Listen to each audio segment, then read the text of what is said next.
Welcome to Directionally Correct, a Peeless podcast with Cole and Scott. Today's guest, Alan Colquitt, lead talent planning, succession management, and assessments at John Deere. Thanks to our sponsors, Lightcast.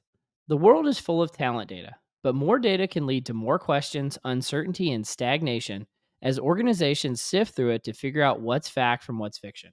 Lightcast talent intelligence platform answers your most difficult workforce questions to drive meaningful business results. With more than 20 years of experience as MC in burning glass, Lightcast accelerates your work, bringing together hundreds of billions of vetted, constantly updated data points and incredible insights to drive strategic talent decisions. Your organization can tap into the deepest open repository of skills, supply, and demand data in the world to transform your hunches into a skills-based future for your organization. Lightcast's flexible solution, used by 67 of the Fortune 100, can integrate your own data, be guided by in-house talent experts, and give you the tools and confidence to explore it for yourself. To learn more, book a demo at lightcast.io. All opinions are our own and do not reflect those of any other organization. I still don't know what people analytics is. The only differentiation I can put in my mind is like dashboards.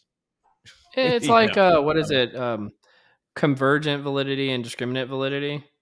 Like, I think a lot of times it's easier to say what it's not than what it is.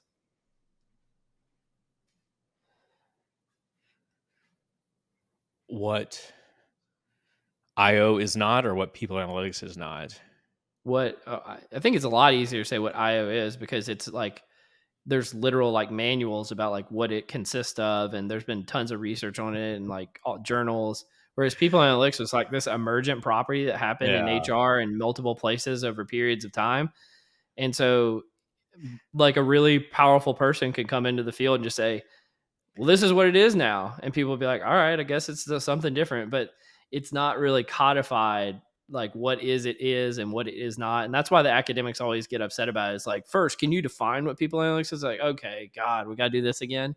Well, I think it's a fair question though, because like this is what It I'm is. struggling with, and it does feel like old wine, new bottle, right? It feels like it's like a new term for something that we've already been doing for a while. Perhaps it's more Sure. inclusive. You could argue it's an umbrella term for more sort of the analytics space, which I can totally get behind, but to not define it like just leaves a big question mark over my head, right? Yeah. I don't know what it means. I think about this stuff very practically. I Hmm. think what what do people do who are called people analytics practitioners, right? And the reality is it's not that diverse. It's diverse, it's not that diverse, right? When you look at like what IO psychologists who go into the working world do, it is very, very diverse. I mean, there's people all over the place doing different things. And So so you're I saying just that IOs would not fall under people analytics then, no, I'm or saying that that there's less overlap? there's overlap. There's things that are IO that are not people analytics. There are things that are people analytics that are not IO, and there's a large overlap. But you're saying there's less variance in the people analytics space? If you actually looked at what job titles of what people do, yeah, I think there is. It's like Okay. Now, analyst, now I'm just really senior analyst. confused, and I really think that we just need a definition now because I was thinking of people analytics as a umbrella term over IO and other areas, but now it's sounding like something totally different. I mean, we may just disagree on this, and that's fine. I don't know if we disagree. I just don't know. We don't know. Well, maybe Alan has an answer for Maybe us. Alan Hey, has an Alan. answer. I always have an answer for something, Well, I that's would say. why you're here. Well, so Yeah. tell us, in your opinion, are people analytics and IO psychology interchangeable? Are they different? Are they like a Venn Uh, diagram where there's overlap and there's things that are distinct amongst them? yeah, What's definitely. your perspective? Yeah, I think so. I mean, a lot of people analytics people are not psychologists at all. A lot of Yeah. data scientists types. There are a lot of them doing people analytics stuff. Even economists, behavioral economists. Yeah. I think probably. I mean, if you look at real analytical people in organizations, we're probably the IOs are probably the maybe close to the minority now. Yeah. I But agree we're with like a that. plurality is what I would call it. It's like we're a large minority. Yeah, yeah. I mean, there's the difference between there's people analytics people that know how to do analytical work, but after they're done, they don't know what to do. These are like economists like that. In Mhm. fact, I was just reading, what pisses me off about economists is they, Here um, we go. Let's like do it. this one, like I just got this. What You're is it? reading easy. He's awesome. But in the end, you read it and you're like, it's just a bunch of studies. Like, Yuri, what should we do? It's like And we found this result because we controlled for all these variables, and yeah, there you go. lots of great studies. Like, okay, what should we do now? Like, what would you tell us? Should we do it? Should we use it or not? And so there's no like there's no like underlying theory or perspective that gives you guidance. That's my problem with the economists playing in our space. I think they're doing a lot of the coolest studies, but in the end, you're just left kind of wanting. Um, so yeah, I don't know. How do we get into that? I think that's right, though. They don't have a theoretical base to replicate their results, right? You can like increase your R squared all you want, but if you don't know Yeah, what it's doing and like a basic understanding of human nature, yeah, and then you don't have what the good is it? content well, how do you fix it? Like if Yeah, you find yeah, yeah. out that this doesn't work, and people aren't coming in, or your incentives only work for the people that pick up roadkill on the interstate. That's a David Futrell line. Then, like, all right, well, what do we do with the rest of the 99.9% of the jobs? And so anyway, I like I spent more time reading economic um, economics journals over the past 10 years than probably than psychological research. um, but it always is, it's brutally difficult to get through. Number one, very quantitative, and in the end, they don't really give you a whole lot in terms of guidance on what to do based on what they've found. But some of it, the research is just fascinating. Oh, it absolutely is. And by the way, what was the name of that book you were holding up that you're referencing? It's called Mixed Signals. Yuri Okay. Nizi, he's an economist, and some of the coolest work by Nisi and Ruscini. I assume Italian. I don't know, but they did a lot of cool research, and really are in some of the most indicting, I think, studies of pay for performance that you'll read. Well, so like, what's an example of that? Well, like one of them is this classic study of this Israeli daycare center, right? So and if you got kids, you take them to daycare, and they pick them up late, and it irritates the teachers and the staff because they have families to get home to. So like, what do you do? Well, of course, you find the parents. Like, what you need is incentives. So Yeah. of course, that's the right way to do this. You find the parents, and then they'll stop picking their kids up late. Well, this is the way most incentive schemes work. Is That's not what happened at all. So what you do, and this is one of the coolest things about this area, is that you change the contract from a social contract where you should show up early because you have kids at 2 you have to get home to. They basically, put a cost of being late, and the fine was like $1 a minute. So now I know the cost of time, and it's $1 a minute. I choose how much I want to pay for. So they changed it from a social contract to a financial contract, and more people were late, and even later than they were before.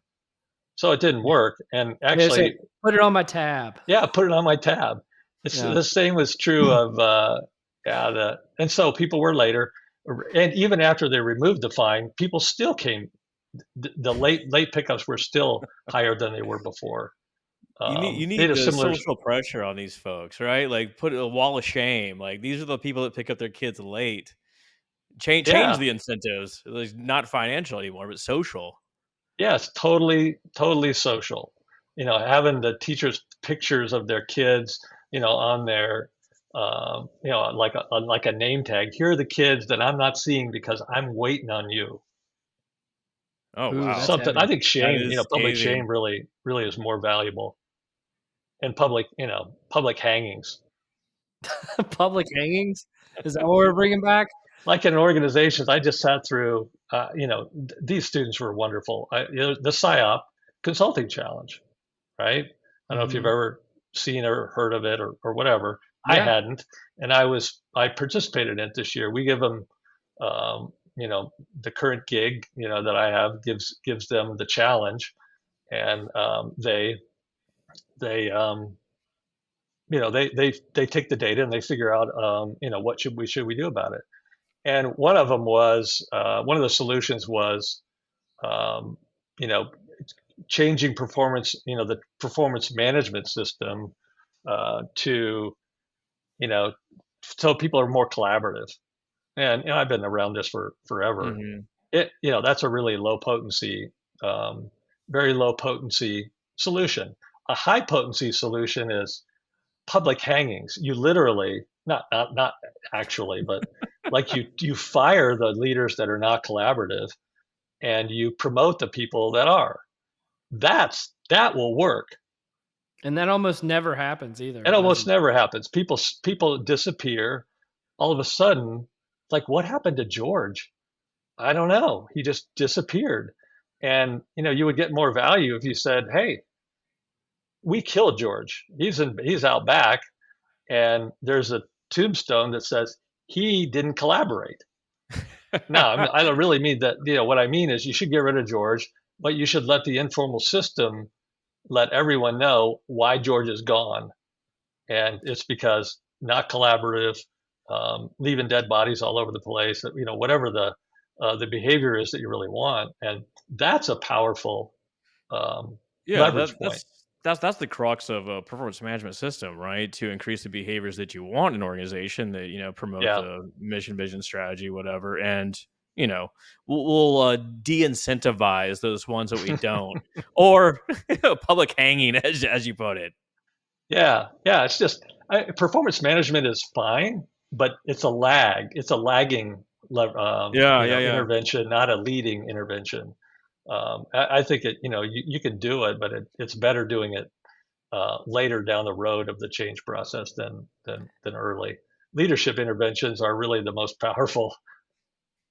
Is performance management fine? I feel like you've written like 20 articles that it's not fine. Yeah, no, it's not fine. It's not fine at all. Well, what's I mean, broken it's about not. There's nothing about it that's fine, really. Well, what's wrong with it? I mean, tell us, enlighten us. Well, I think it's rotten to the core. Really, it's really more like performance management isn't really what we even need anymore. It's more performance enablement is a pretty good term, but it's gotten kind of bastardized by people that really, I don't think really understand necessarily why enablement is a better option. I don't think we really understand why we have it anymore, and I don't think we understand why we have it the way we have it, like how it got connected to rewards and pay for performance, why it got connected, and whether that purpose really made any sense. It didn't. Um, and so I think we don't even know why we do it anymore. And if we were stepped back far enough, no one steps back far enough. I think I'm the only one foolish enough to spend enough time on it to try to understand it.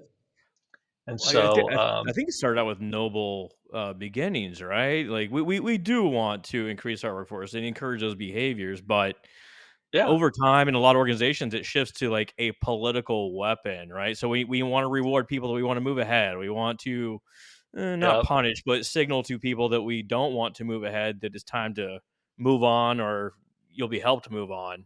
This sort of I, thing. I think it's exactly right. And it's like 1980 is when the bottom fell out of performance management, when we first started connecting performance performance measures to rewards.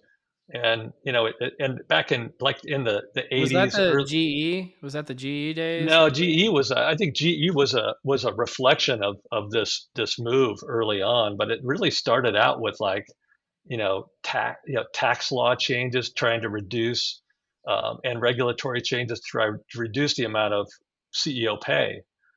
I Mm. spent a lot of time on this trying to figure this out, and it's not, no one really, I don't think thinks much about this, but back in the the 80s and early 90s, they said CEOs make too much, we have to get a rein it in. So let's make regulatory changes, start reporting the pay of the top four officers in the shareholder statements, and let's also make it tax any compensation for executives and CEOs above $1 million, unless it's performance based.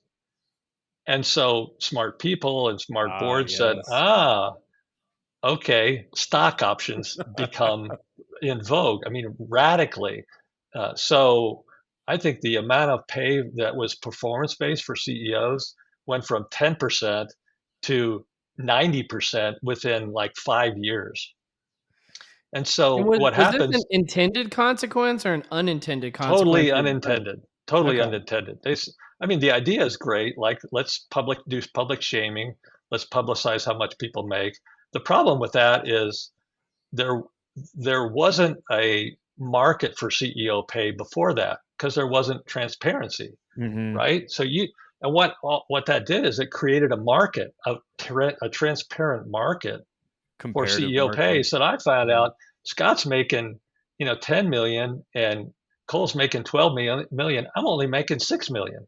All of a sudden, you can see how CEO pay just started ratcheting up because of it. Now we have a transparent market. So it absolutely worked. It made things dramatically worse.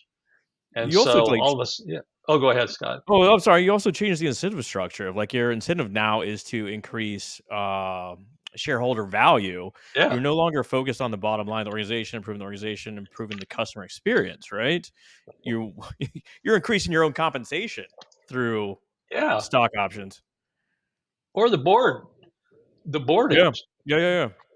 And, pretty much, these people now have agents, but yeah, the board is saying, what's it going to, we don't want somebody, like if you're, this is just how crazy it is. You have a board member who says, geez, I mean, do we want somebody who's paid below the median Yeah. of CEO Subpar pay? That doesn't seem to PEO. make sense. Yeah. So all of a sudden you just get this ratcheting up. So all of this stuff was crazy. And then all of a sudden pay for performance became a thing. And it just cascaded through the organization. It was good for CEOs. Why don't we connect it to, take it down deeper in the organization? But what are we going to connect it to? We don't have good measures of performance, It's- objective measures like stock price, things like that. Performance management ratings. I mean, oh, yeah, yeah. we have those, and all of a sudden, ratings became really important and tied to reward distribution.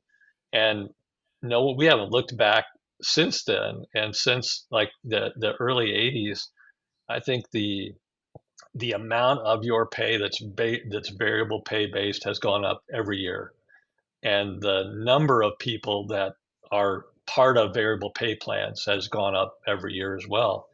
And so I think for the last 40 years we've done that, and now performance management has become a way to distribute that money. Then you see GE, like, how are we going to make sure that we don't overspend this budget? How are we going to connect it? So we force a distribution so we Hmm. can manage how much money is spent uh, on on rewards on our merit budget or our bonus budget, so we don't overspend it. It becomes an administrative exercise, and that's how calibration happened. Well, we can't just go in there and do this. We have to meet beforehand to make sure we calibrate so we get the right performance distribution, so we get the right reward distribution. I mean, it all makes good sense, except it's pathetic. It just doesn't work, and no one remembers why we did it. In all seriousness, so you've done the history lesson. You've gone and dug into why all these things happen and the intended and unintended consequences of it, and where the current state of the research is on what works and what doesn't work. If you had to tear it all down and build performance management from scratch right now, and you wanted it to be effective, what would your why be? Like why you're doing it, and what would the components of it be? The how. Yeah, I mean, I think the why doing it is A, it doesn't work. Two, it's never worked, and we've worked on it for 50 years and haven't improved it yet. So with the why is it doesn't work. The other thing is the other why. That's probably the most important why because nobody cares about the research, right? And they have their own. This is back to Cole to We your care. point. We care, Yeah, Alan. but That's why you're here. nobody else cares. Even some of us don't care. So the research um, overwhelmingly suggests that worst case, we're committing malpractice, right? I think we are. Um, Just through number, unintended consequences of this sort of thing. yeah, oh yeah, Yeah. yeah. And knowing what we know about the quality of ratings, how can you, in good faith, how can you stand Yeah. there and say, I think we Yeah. should use ratings? Or like, dude, that's malpractice. You could get sued for that. Or Yeah. you get a 1 through 5 rating for your performance throughout the year. It's like, okay, Yeah, okay. oh yeah. With Yeah. all But sorts of recency bias, halo bias. I think the better reason to do it is like, the world is changing and how the world is changing. It's not, it's not going to support a performance management system like this that's, individually focused when we're all working in teams. It's based on a job description and competencies when jobs are disintegrating. And, I think the world is changing so much, even agile. You can't use traditional, PM 1.0 in an agile environment. I mean, I work in an agile environment now, and it's ridiculous. You just can't, especially when you're working with people that don't even, your CEO doesn't even sign their paycheck. With all these partnerships and alliances and Mhm. joint ventures and all your dependencies on um, outsiders to get your work done, you don't manage their performance. I mean, how are you gonna? You don't control their pay. They're not part of your bonus system. What do you're going to put some onerous, like mercenary service level agreement in place that, and then you're going to say, you're going to put the thumb screws to them, which is what we do to vendors. We put the thumb screws to them, and then we get every last dollar from them. And then we say, thanks for your partnership. Like, this is not a partnership. And if you really want, Very strong hierarchical. results, you'll treat them like employees rather than vendors. But with the dependence on all this stuff, I mean, how you can't manage performance in this world in this way now with half the people that you depend on are not even your people. Well, what do we Alan, this do is then? How do we handle this? Right? this Like is exactly what I dreamed this conversation would go as, and it's going so great. I love this. Oh, Thank you, I Alan. just get so angry. My capacity for outrage is just so diminished anymore. But I think what you do, the most important thing is you got to change the comp. You got to, the compensation creates the market for all of this nonsense. And so if you really said, you know what, it just doesn't work. And when I talk to senior leaders, like one on one, they know it doesn't work, but they don't know what else to do, honestly. And I mean, this is why it's PM is really kind of a wicked problem. Have you heard the term wicked problem, like obesity, crime? These are problems that are so difficult to solve. I think this Mhm. is only our in version of a Boston. wicked problem. And it gets even harder because you ask employees, would you like your pay based on your performance? And what are they going to say? Yeah. I mean, what else would it be based on?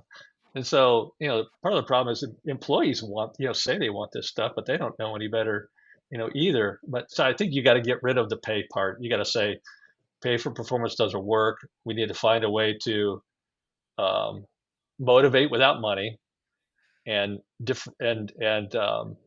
manage compensation without differentiation and pay for performance.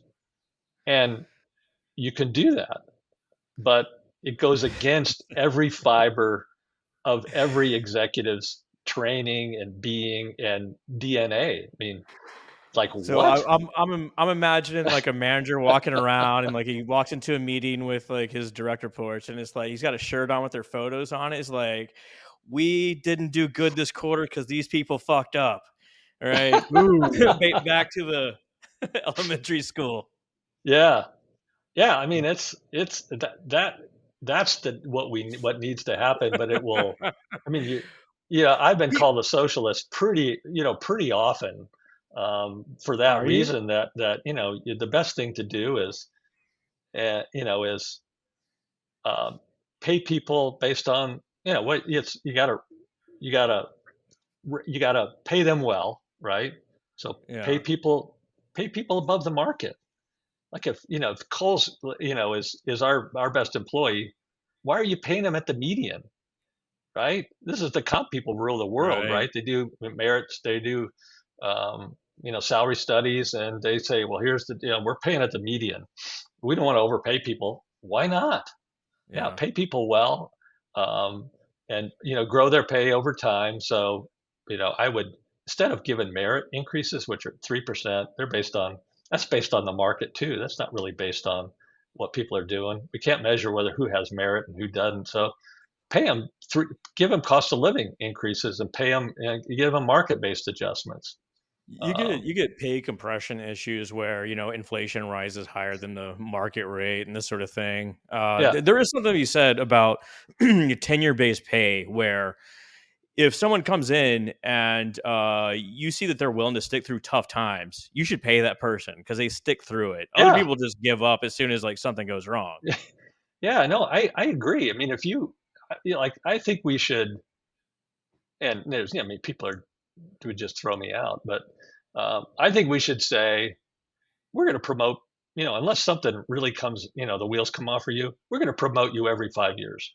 I don't think we tell you that, but Hmm. our Hmm. budget should be based on if you stick around, you do okay, you do what you're asked.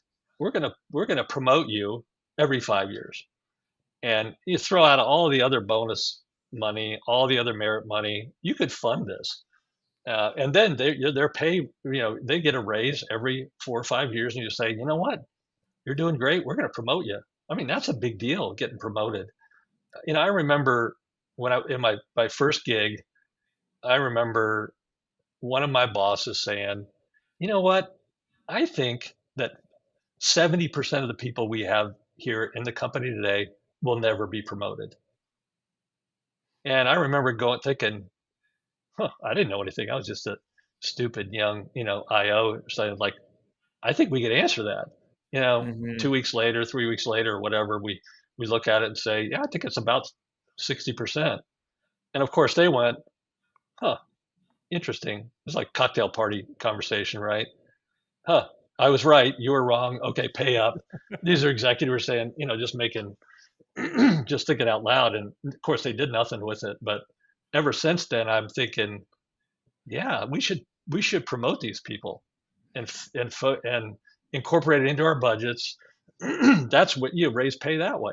It doesn't even have to be a lot. People, you send messages that you're doing a good job. We're gonna, we're promoting you. And now comp people don't like it because they have to administer a system with 20 levels instead of 15 or Yeah. 14 or 12, and they go, "What? They like broad banding." I'm like, "No, narrow banding." Uh, And of course, Well, they start to have fits. well, let me ask you a question. So imagine you could get a group of comp people, a group of performance management people, and a group of executives on board. Like, let's say a CEO of 1,000 person company is listening to us right now, and they say, "I'm going to throw out all the stuff that Alan said was bad, and I'm going to replace it with all the stuff that Alan said was good." Do you think that and that you got all the players on board to do it? Do you think that firm would outcompete its competition just based on making that change? And if so, why aren't firms doing this? Because you would think it would just be a playbook for how to outcompete everybody else. Oh, I have no doubt that they would outcompete. And the idea is like right now, most of the focus on PM is trying to make it. How do you make it suck less, right? That's mostly what we're trying to do. Hmm. Make it less of a headwind instead of turning it into a tailwind. But I really do think if you said get the pay part out, manage compensation, worry about motivating high performance and supporting and enabling high performance and motivating people with things like, direction, purpose, autonomy, mastery, all the things that we know really matter. Um, and in managing performance separately from that. I think if you really focused on, performance management as a way of providing direction, providing alignment, connecting, aspirational goals to my work, and then having managers that weren't worrying about keeping score all year and differentiating their people all year, teach them how to, give feedback and enable people to make progress every day. And then, instead of doing performance reviews, do after action reviews after you're done with stuff. Figure out, what went wrong. How do we fix it? How do we get better next time? How do you get better? Spend a lot more money on development and growth and career development, things like that. I think, I think you will outcompete. You won't have people. You won't have managers worrying about, all right, it's that time of year again. You won't have managers worried about what's the right incentive system. Should we change the mix? Should we keep Mhm. it the same? Should we keep our foot on the pedal? All that stuff goes away. You don't have to worry about any of that. Consensus, calibration, it all goes away.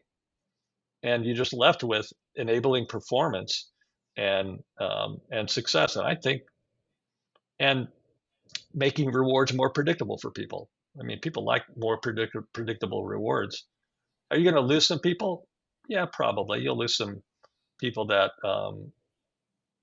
are short-term compensation Yeah. types. But Kind of high principal agent theory people, like that's the principle, like agency theory. That's the most evil theory that we have.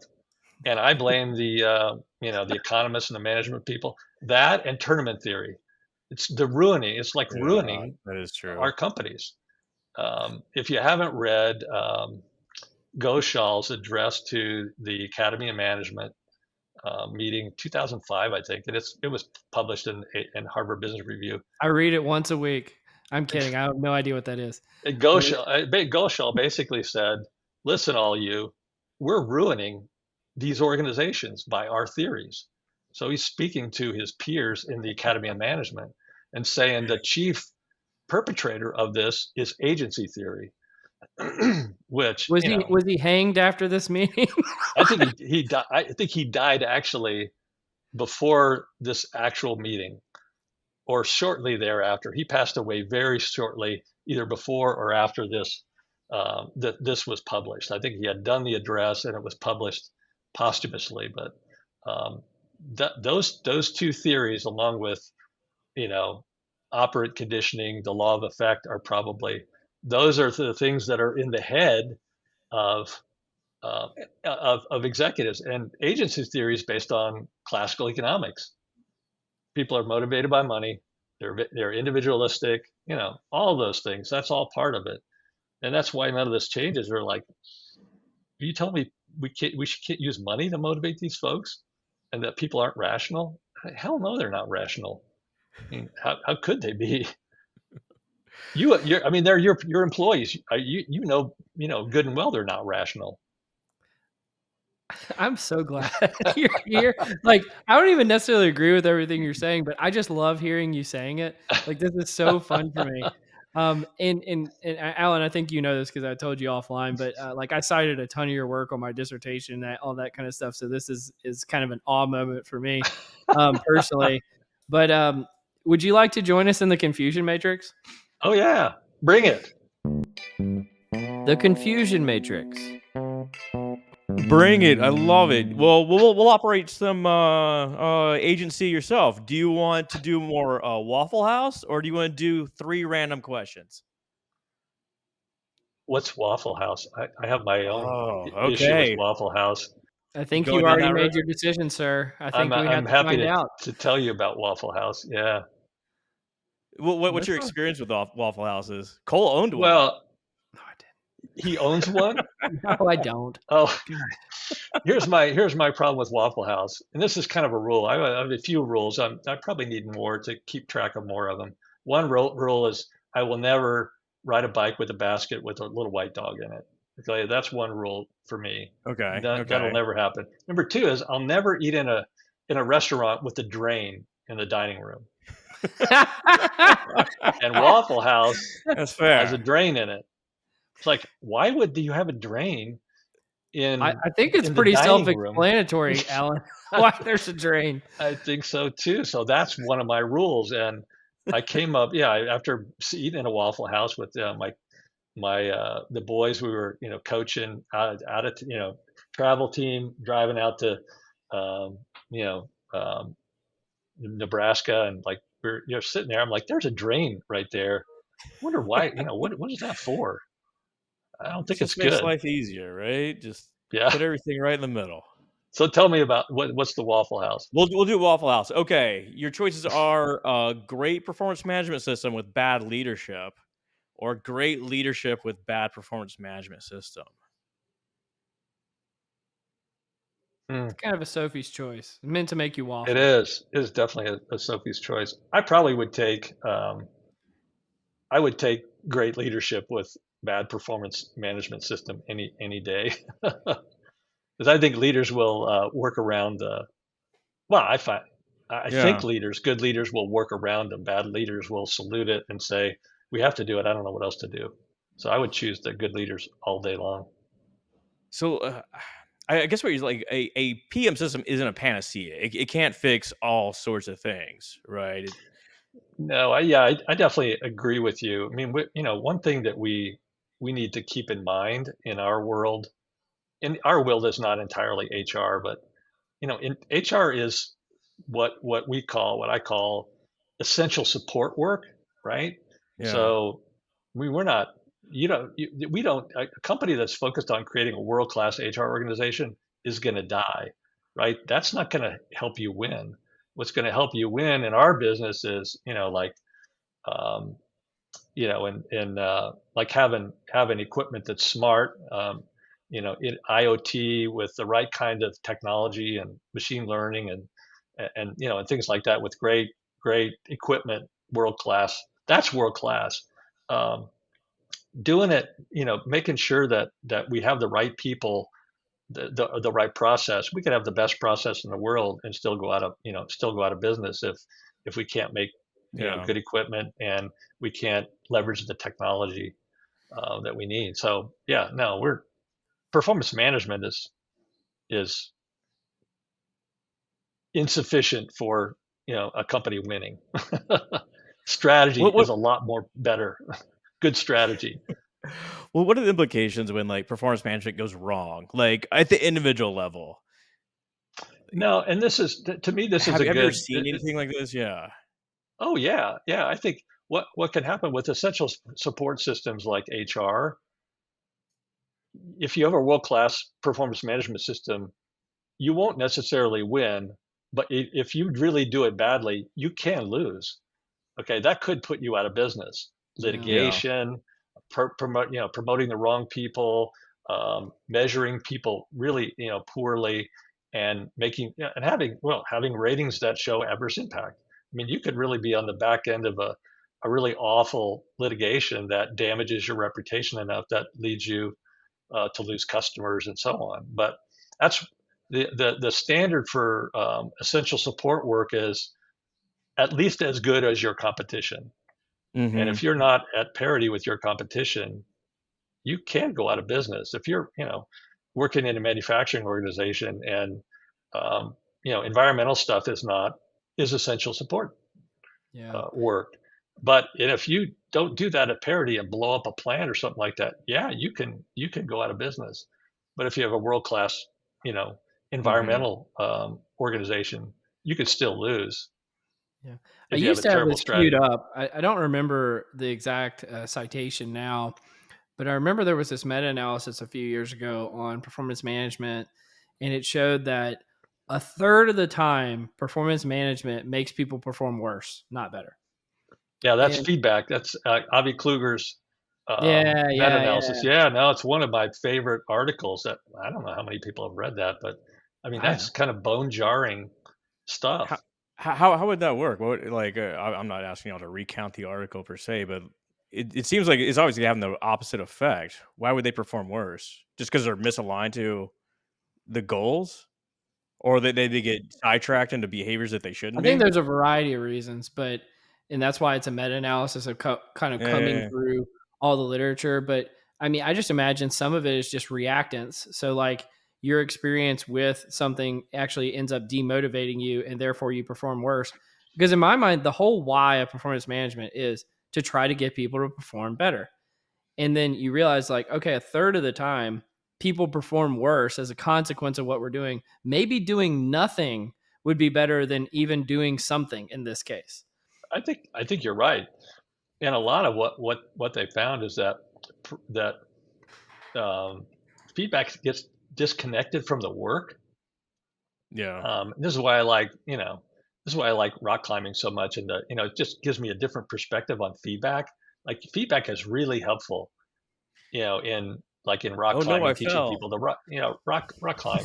But It's a quick feedback loop. yeah, you fall. It's like that was a bit. Yeah, that was. Don't do that anymore. Um, but I think they found that the feedback gets disconnected from the work and becomes much more personal. And when it rises to kind of rises up the ladder from task related to this is Mhm. indicting me as a person and everything I stand for, then people get very distracted and from the work, and that's partly why people didn't perform better, because it threatened their core identity. So you were a rock climber, or you are a rock climber, but you were also like a meat cutter at one point, weren't you? I remember the Amalgamated Meat Cutters Union. You bet. So Still got tell my tell us about, card. like, how does one become a member of that union? You go in and somehow you get somebody, you convince somebody to hire you. I can't even remember how I first got my first meat cutting job, but that was a good. I mean, I was making.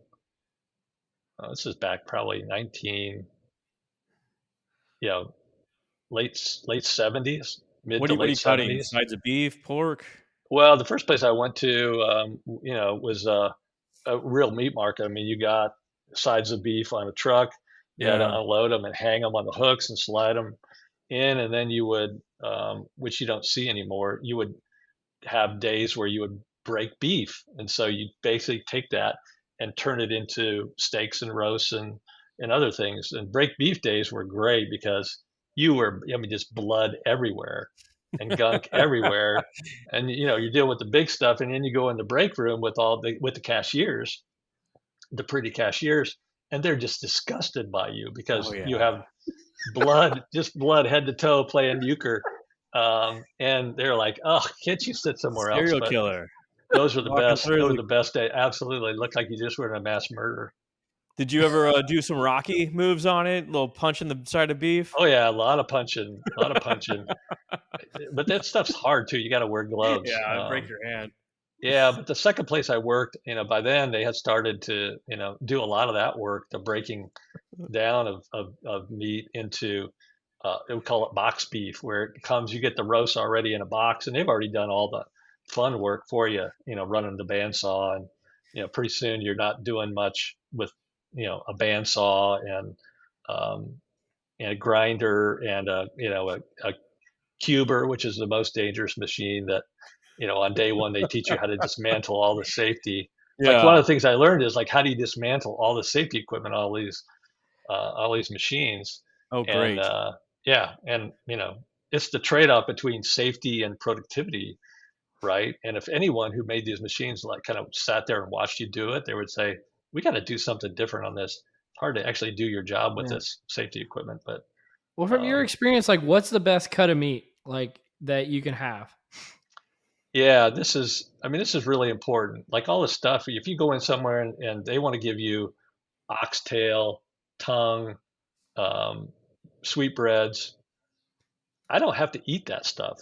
I live in a first world country where we have like we can enjoy the real good stuff. Like for me, I probably like a fillet because Okay. it's not fatty, um, and if you like really tasty, a prime rib with all the fat, that there's nothing like a bone, especially bone in. Bone in's important because you get a lot of flavor from the bone, but you also get a lot of flavor from that from the fat. So rib eye, prime rib, very very tasty. Um, And the further you get up the loin, the worse it gets. So I think Mhm. T-bone, New York strip, good. Porterhouse, pretty good. Sirloins, you start to get Yeah. much Leather. much further away. Yeah, Good no. Mhm. steak. Yeah. What's your order, Cole? Like you go to the steakhouse, what are you getting? It's like the bone-in ribeye if they have it, Yeah. or it's Cowboy, yeah, the prime rib if they have it, like that. Those are my go-tos. yeah, Yeah. What about you? I am a ribeye guy. yeah. See, it's good, Barbecue's tasty. brisket. Barbecue's Oh yeah, brisket. Yeah, for sure. yeah. And The- brisket is good because they cook it for 12 hours. Like if you just ate right. brisket, if you just ate brisket or flank, like if you're eating Mexican, you get a flank steak. I was like, why would anybody eat a flank steak? Because I've taken them out and Yeah. I'm like, and that's the stuff we used to make cube steak out of. And the cuber is basically these cylindrical knives that like a washing machine thing. The old washing machine where you put the shirt through there and squeeze out all the water, and that's what you can't get your fingers too close to. But the flank steak, you put that through the cuber 50 times before you would put it in the tray and sell it as cube steak. So like why would I eat that? Well, you got to Yeah. marinate the Instant hell out of performance it. management with the fingers, right? We'll tenderize the hell out of it and put a lot of spices on it, and it'll taste okay. Oh But yeah, yeah. So yeah. yeah, no, you're on the right track. Well, Yeah, you want to yeah, do some, Alan? I know you've listened before. You want to do some nerdery? I do. Yeah, The nerdery. All I right. I really loved the last episode. I'll see if I get a chance to throw some bones in there. Yeah, let's Yeah, do let's it. see let's see if I can work some of this stuff in. Where do Fair you want to enough. start, Cole? Where do you want to start? Well, it sounds like Alan's a nerdery guy. So there's kind of interview people who like the interviews, and there's nerdery people. Sounds like you're a nerdery guy, which is good. Yeah, It's I I don't know. enjoyed the unfortunate nerdery. the nerdery is getting shorter and shorter over time. This is not Well, we ideal. can extend it. We can make it longer. Well, we've been talking about the finer things. Why don't we talk about the finer details, Scott? Finer details. Okay. So I became interested in these sub facets of personality. So we typically think about, the big five, or people have conscientiousness or whatever. But this is, of course, a psychometrically driven construct. So under conscientious, you may have dutifulness, or shows up to work on time, this sort of stuff. And then below that, you have different facets, etc. Pardon me, nuances, which are like individual sort of item behaviors. And usually we talk about these domains and how they relate to other behavioral outcomes, life outcomes. But this study tested, can you actually produce better predictions by essentially correlating the not only the domains but the facets and nuances with these life outcomes? They found that those facets predicted better or explained more variance than the domains, which predicted better than the nuances, or probably the nuances predicted better than the facets. So if you're going to predict something small, you need something small. And if you need something larger, you need a larger sort of domain. But it's another tool in the IO toolkit that we don't have to rely on, big constructs. We can get down to more specific facets and nuances for personality. I found it kind of fascinating. Oh, What, what's your I what's your love that. favorite construct, Scott? My favorite construct? Yeah, or like your favorite facet? I openness. Openness. Openness. Yeah. Yeah. If we're going to big five. Yeah, I remember there was a facet underneath openness that I did my master's thesis on called intellectance. And Intellectance. I couldn't even tell you what it is now. I just remember I love saying it because it makes you sound intellectual. Yeah, I like it. I like Yeah. it. I like openness too. And Well, I mean, I like the idea. I'm a biodata guy, so I've been Yeah. doing biodata my whole life. Even in the womb, we're doing capturing biodata instruments, items. So I started doing biodata early on with John Calendar at my first gig. I don't know if you know who John Calendar is, or I'm read not any of the familiar. old validity generalization work. Oh, okay. Yeah, John Callender and Osborne, Bart Osborne, Mhm. early on, and he introduced me to biodata. We were using biodata there, and it's super powerful, and it's all facets, or it's all nuances. It's Yeah. all and and I've been doing it with a career interest inventory that we developed as well. And I just seen aggregating these, you know, item level nuances. We got way better prediction than, everyone was always talking about making, rational biodata, trying to aggregate these into more rational, um, facets or even larger constructs. And I think there are some in there. Um, the three, this, it's, early on, and there were three things that were important at this company: brains, breadth, and balls. Right, and you could aggregate all of the biodata stuff we were doing into one of those three categories. But when you did that, you actually got worse prediction. People understood it, Yeah. but the prediction was actually worse. And so Interesting. I really believe that I like the idea of these nuances, and trying to and trying to get a taxonomy, a more kind of reliable agreement among these taxonomies. Because I think we could do that with biodata items, Yeah. and these biodata items are just amazing. And a lot of them are really personality items at their core. Ethan Mollick found that like 80 to 90% of the scales out there essentially just factor and analyze into a facet of one of the big five. So we got Yeah, just a plethora of scales out there, Yeah. yeah, and you can essentially just boil them down to like one of the five factors, really. Well, yeah. and like if you were trying to do assessment to predict things, and you were trying to develop a scale in 2024, it seems like, what's raked over 1,000 times? Well, personality, situational judgment, all Yeah. the typical kind of go to places. And it seems like, especially with where machine learning is now, biodata seems like a really untapped area. And I've thought that for a while. Why more companies aren't investing in that space to try to do prediction seems like a really good idea. I think it's I agree 100%. And I've never seen in my experience, 30-35 years, I've never seen anything do better. But there are lots of barriers to it.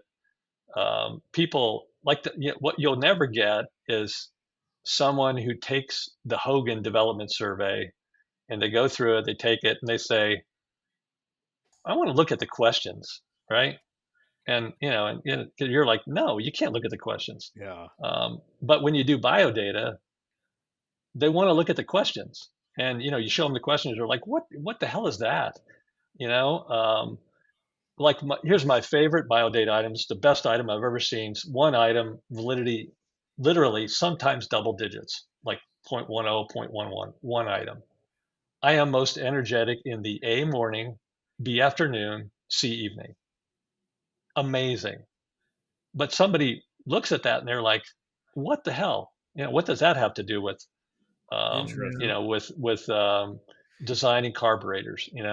Uh, but it works every time, and it's the best item. But you have to explain it, and managers get kind of suspicious about that kind of stuff.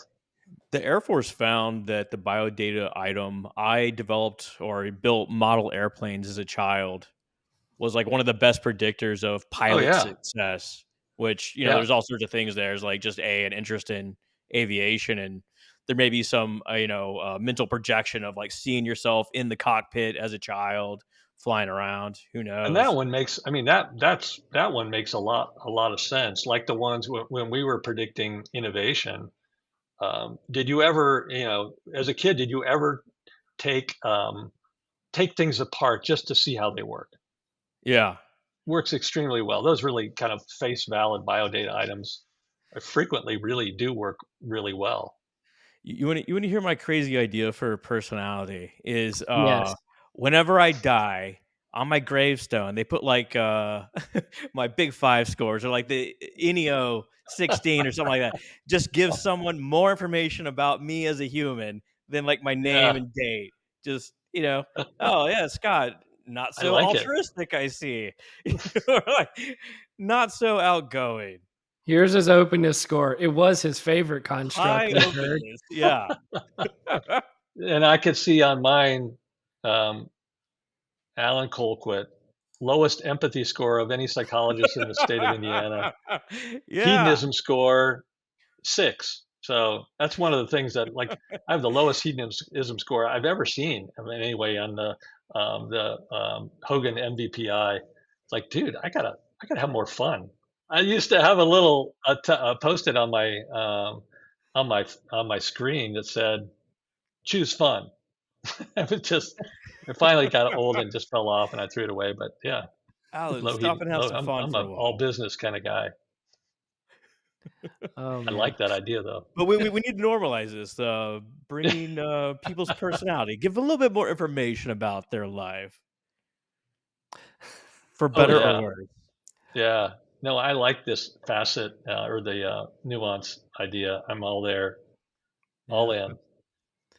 Cole Well, Cole gave me a personality test and, turned up negative. That's a It's a good psychology humor right there. go-to personality joke. I love Yeah. that. Well, we've hit on it pretty good, but I think it just let's hit on it some more. And I'm sure this is probably a friend of yours. But we have this article from Kevin Murphy in Human Resource Management Journal. Performance evaluation will not die, but it should. I mean, you can ignore me all you want. I'm just some guy, that's read a lot.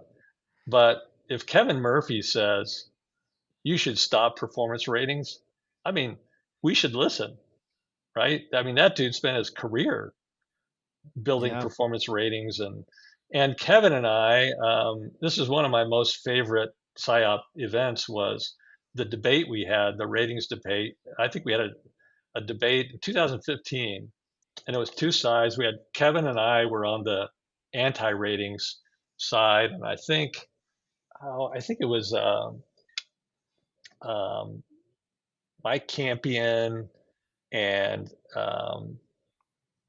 Amy Grubb maybe, I think and I was Seymour, actually Seymour there. Adler. Seymour I think. Adler from Mhm. Aon and now Concentric was in Yeah. there, and we were the anti side, and I think Kevin just slayed him, and I think we won, and we wrote an article about it later. But and most of the pro rating people their arguments were pretty weak. But if Kevin says it should die, you should listen. What he says that here are the four primary barriers to successful performance evaluation. It's the distribution of performance, the continuing failure to devise reliable and valid methods for obtaining judgments about performance, the limited utility of performance feedback to employees, which we've kind of hit on in this conversation earlier, Yeah. and the limited utility of performance evaluations to organizations, which we've also hit on. But yeah, I Mhm. actually Yeah. think I was at that debate, Alan, and that was a lot of fun to witness the history of biopsychology happening in front of your face. Because I mean, this was a huge debate a few years ago of like, should we just kill performance management? But then again, the law of unintended consequences. What crept up in its space was doing shadow performance management behind the scenes because they didn't get rid of pay per performance. Yep. So they still had to have some kind of Mhm. ratings to legally justify pay performance. They didn't get rid of that, so they just did that. And in my opinion, that's even worse. The other experiment I've seen, and I'd love to get your perspective, is companies moving away from traditional performance management to just using 360-degree feedback in its place. What's your perspective on that? Yeah. I don't. To me, if you got rid of the comp side, reward distribution, if you disconnected these two, I'm all for it. I mean, um, the development part would be much stronger if you had better data and help people, come up with better development ideas. I think in my normal kind of answer to that question is performance management isn't about development. So it's about performance. Mm-hmm. And I'm fine with development objectives that are going to help you perform better. Put it in your plan, for sure. development is too important to be tied to performance management, right? And so I would have a different process, that's focused on longer term development, which is critical. And I would have 360 be a part of that. Okay. But what I don't want to do is connect 360 to reward distribution. I mean, people will manipulate the hell out of it, and Well, you're now incentivizing likability and other aspects that are not yeah, directly job related, yeah, right? because I really like 360 a lot. But I've changed my tune on this dramatically over the years. Because initially it was like, no, this is good data. Let's use it to, to distribute people. Mhm. But I didn't know what I was doing, and this was back in the day when when GE was king, and I was introducing all the things, all the systems that I'm now arguing that we should dismantle. I mean, I put them all in place, thinking I was pretty cool Oh, out yeah. there on the bleeding edge, and I remember I got interviewed for a book on performance management, 25 years ago, and you go back and you read that, and I was like, yeah. I said, I thought it was the right thing to do, but it's probably the most painful, year, 2 years, 3 years of my life. And now I look back on it and say, those were the stupidest things you could have ever done. But we got caught up in it just like everybody else did. I remember someone, a grad student, granted, proposing the idea that managers should rate every direct report every day and then aggregate it throughout the years. Like, this is just silly. This is not going to you, work.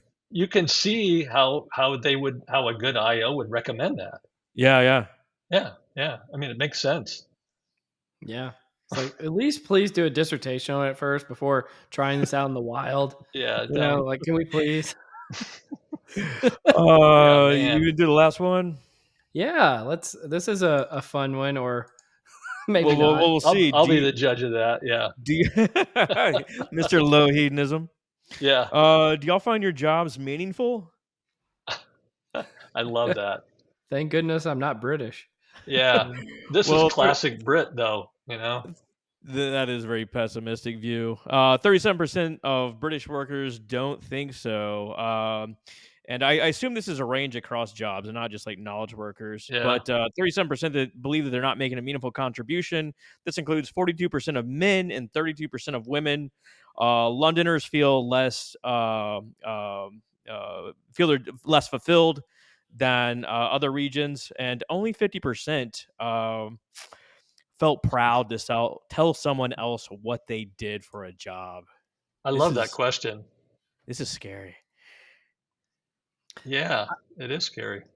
Well, I mean, they slap you across the face with the title, because Yeah, they said it. 37% of British workers think their jobs are meaningless. Like, that's, I mean, it They doesn't. might There's be no, right. They yeah. might be they right. they may Well, have a pretty high standard too. Yeah, we're all so the not thing, splitting the atom. That's for sure. well, Yeah. I had a weird reaction to this, and it's probably not what they were intending by reading it. My immediate thought was like, to an experiment to run over like the next 5 years to see, of the jobs that were considered meaningless, what percent would be automated by AI versus the jobs that weren't meaningless. And I think this is kind of a running theme of the discussion that Scott and I have had, is we hoped that like all the AI would come for the meaningless work, right? But it seems Yeah, like it's actually coming Eh, more for the meaningful work. And so, is the number of British people who think their work is meaningless going to go up over the next 5 years because all the meaningful work is going to get taken by AI? I don't know. that's an interesting. I mean, it's an interesting theory for sure. I think my first reaction was, and this is what we do. I think in organization is we kind of, in some ways, I think we indict the people.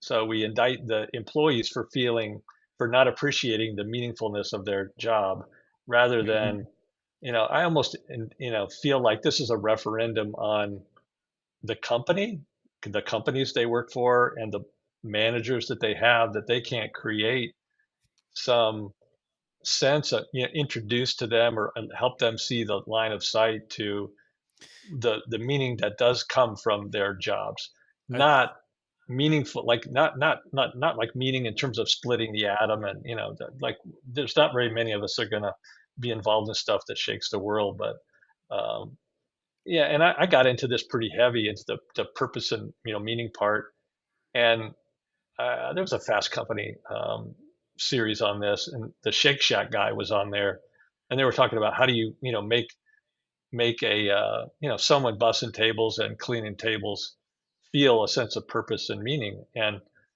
to read them, he said he accomplished this. So I think even if you can get partway there for roles like that, I think it can be done.